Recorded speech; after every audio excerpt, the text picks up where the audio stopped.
আসসালামু আলাইকুম। কোয়ান্টাম ঘরে ঘরে, মেডিটেশন ঘরে ঘরে। আমি বিশ্বাসী, আমি সাহসী, আমি পারি, আমি করব, আমার জীবন আমি গড়ব। আজকে বিশ্ব মেডিটেশন দিবস। আমরা এসেছি জাতীয় প্রেস ক্লাবে। আমরা সবাই সকাল 6টায় একসাথে হয়েছি এবং মেডিটেশন করেছি। যে কোনো ক্ষেত্রে যখনই আমি সময় পাই আমি করে ফেলি নতুন কার্যসূচিতে আরো এগিয়ে যেতে পারি। ওইটাই আমার অভিজ্ঞতা। সবাই ভালো থাকবে।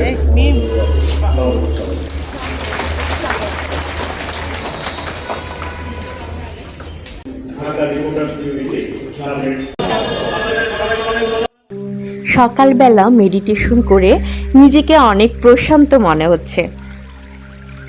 বেশ ভালো লাগছে, বেশ ভালো লাগছে।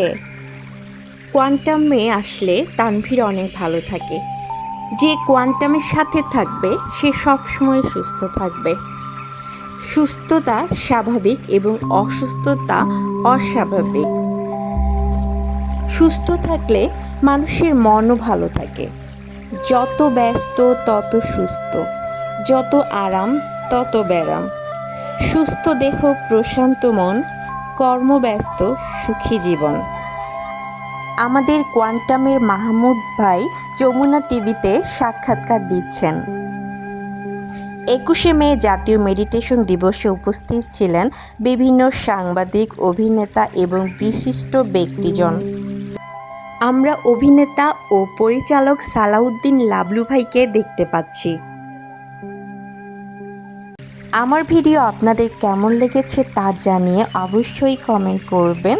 আমার ফেসবুক পেজ সামদানি উষায় লাইক দিবেন এবং ফলো দিবেন। আমার ইউটিউব চ্যানেল সামদানি উষা সাবস্ক্রাইব করবেন।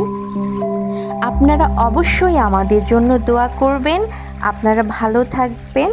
আল্লাহ হাফেজ।